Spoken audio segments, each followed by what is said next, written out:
Hi guys, how are things there? I hope you are doing well, isn't it? So, guys, let's start. And here we have a new chapter Judiciary of Polity, that's from Ncert textbook of class 8.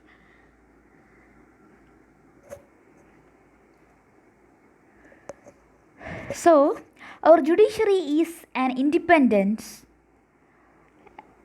so that it plays a crucial role in the functioning of India's democracy. Uh, okay, so our judiciary is there in our country. It is independent, so that judiciary plays a crucial role in the functioning of India's democracy. Then some of the important roles are there for the judiciary, and basically two things here, that is dispute resolution and judicial reviews, then upholding the law and enforcing fundamental rights. So first thing is dispute resolution. The judicial system of a country provide a mechanism for resolving disputes between citizens and the government, between two state governments, and between center and state governments. So friends, we know there will be some of the disputes among citizens in our society. Sometimes the disputes may be between a citizen and the state government, then that will be among state governments, or state government or a central government. Okay, so that these types of disputes can be resolved by a judicial system. Then comes judicial review. So in a lot of areas you will have seen this term judicial review. So this is a main important area you have to just concentrate that. Okay, it is the power, that is judicial review is the power of a court to decide whether a law or decision by the government is constitutional. So friends, judicial review is the power of a court to decide whether a law or decision made by the government is constitutional. As the final interpreter of the constitution, the judiciary has the power to strike down particular laws passed by the parliament.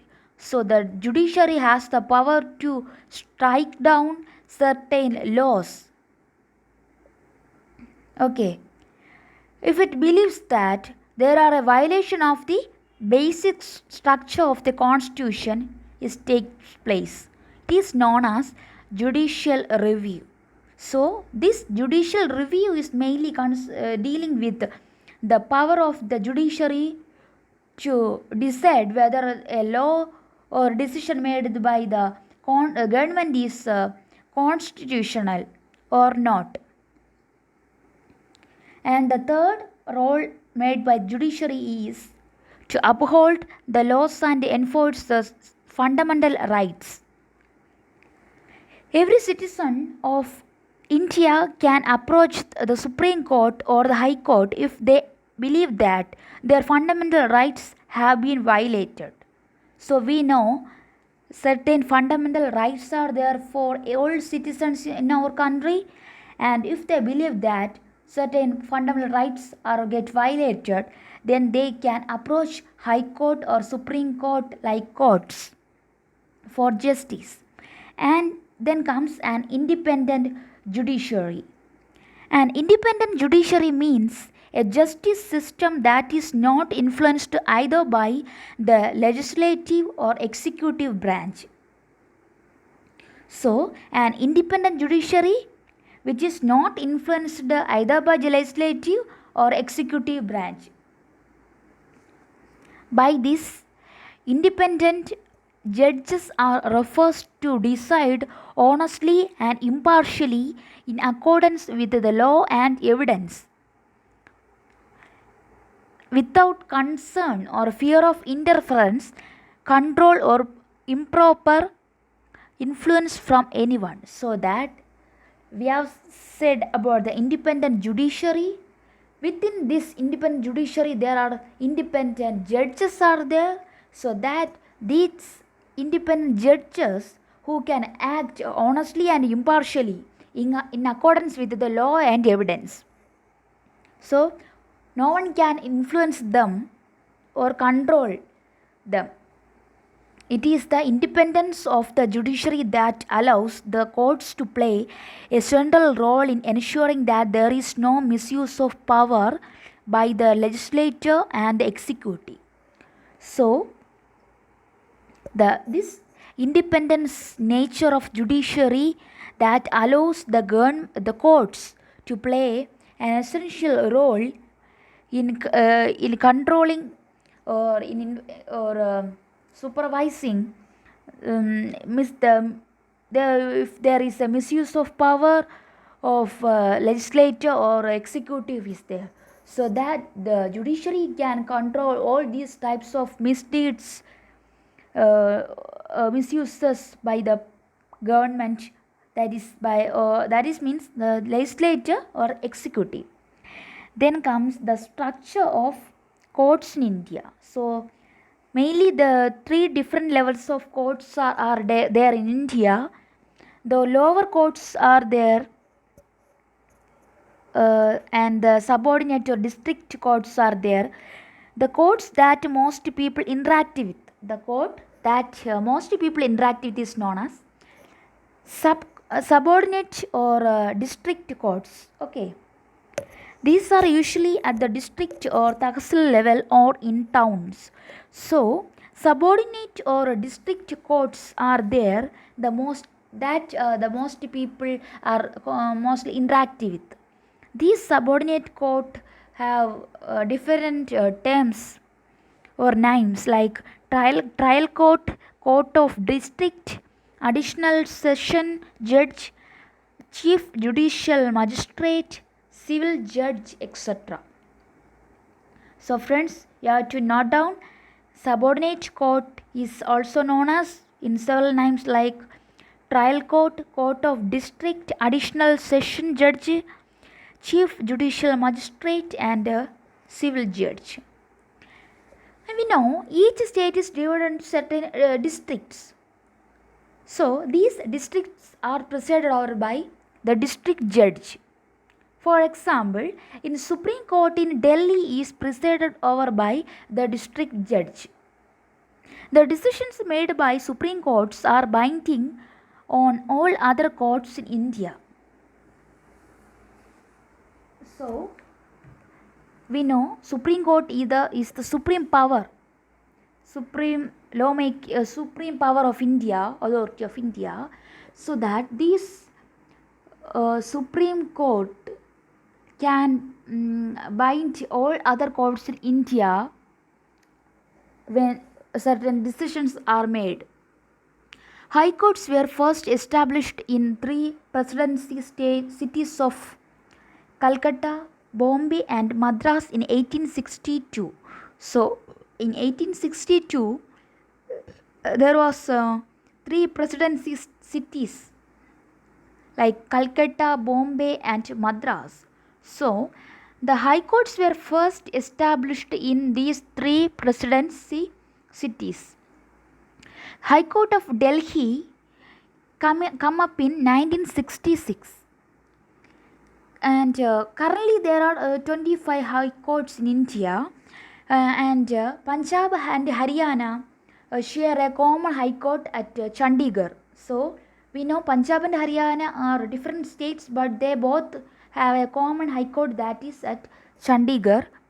Then northeastern states of Assam, Nagaland, Mizoram, Arunachal Pradesh have also a common high court at Guwahati.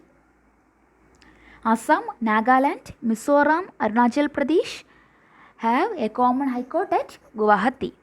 Then Andhra Pradesh and Telangana have different high courts from 1st January 2019.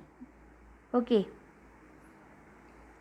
And we have an integrated judicial system, meaning that the decisions made by the high courts are binding on the lower courts. So it is saying that we have an integrated judicial system because the decisions made by the high court are binding on lower courts. A person can appeal to a high court if they believe that the judgment passed by the lower court is not just.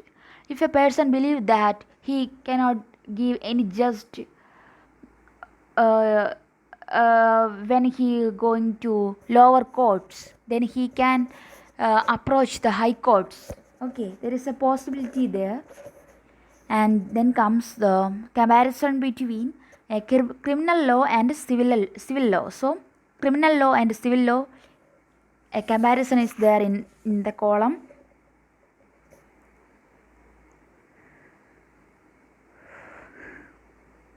So first of all, criminal law. The criminal law is all about public misdeeds and breaches. Okay. Criminal law is all about public misdeeds and breaches. Here only limited appeals can be done. So for example, criminal law means the related with theft, murder cases like that. So only limited appeals can be done in criminal law. In this law, fines are given to state. Okay, fines are given to state, and these types of criminal law also include harassing a woman for dowry, like that. Here is a unanimous jury there who conduct proceedings.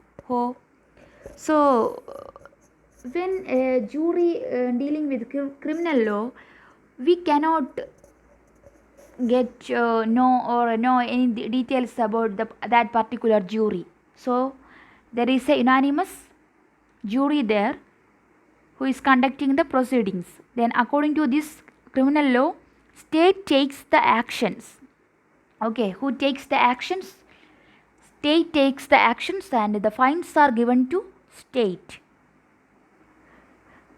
Usually these types of criminal laws are begins with FIR of police. Okay, usually criminal law start with or begin with FIR of police. Then comes civil law. This law about the crimes in which parties are involved in a crime privately. So according to civil law, if there is some parties are there which are doing certain crimes privately, then this will fall under civil law. Here both parties have the right to conduct appeals.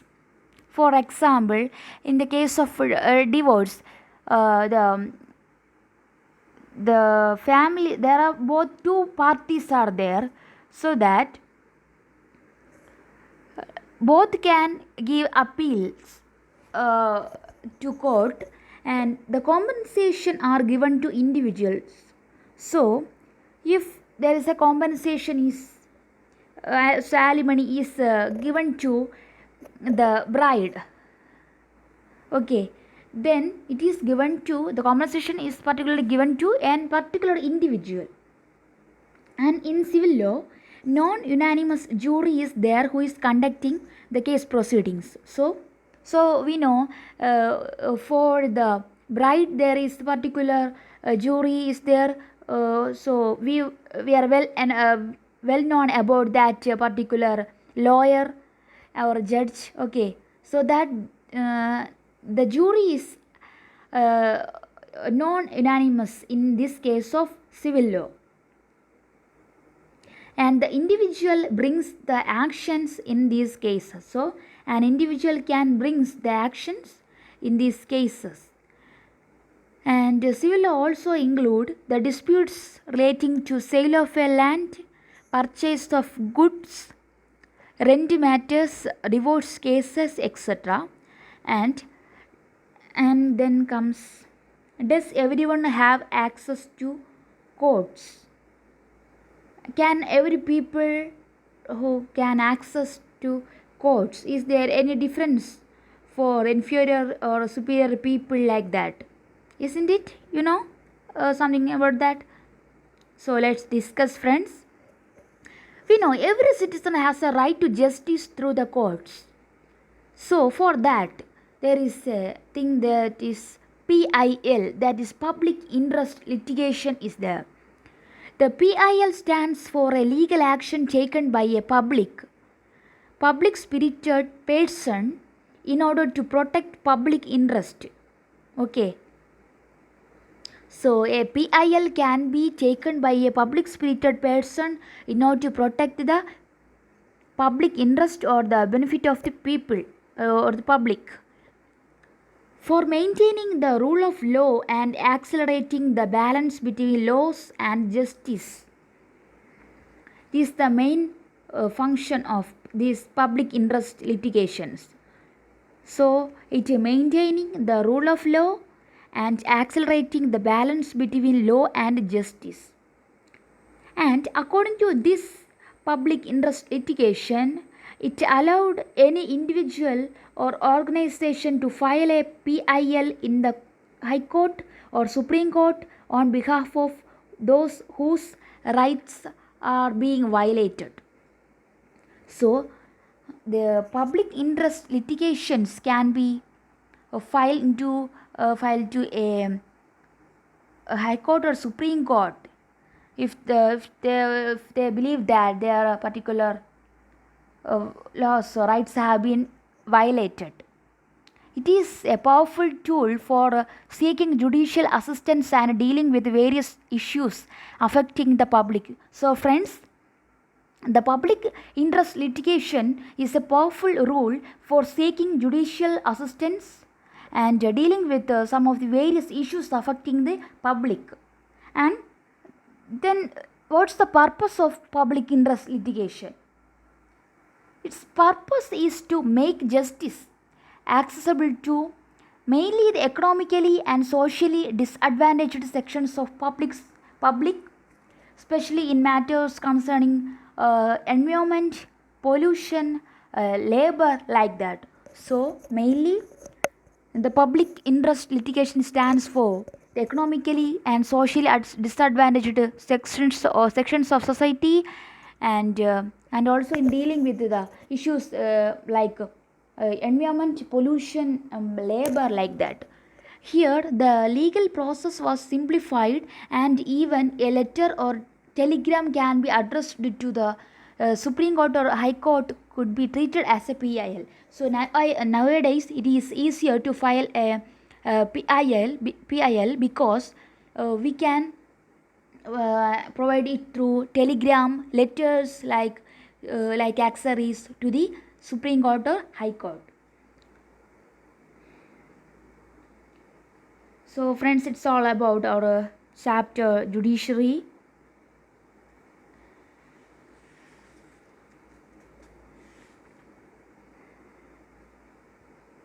So eviction is the word here in this context of this chapter. This refers to removal of persons from land, homes that they are currently living. So removing the persons from their own lands and their homes, like that.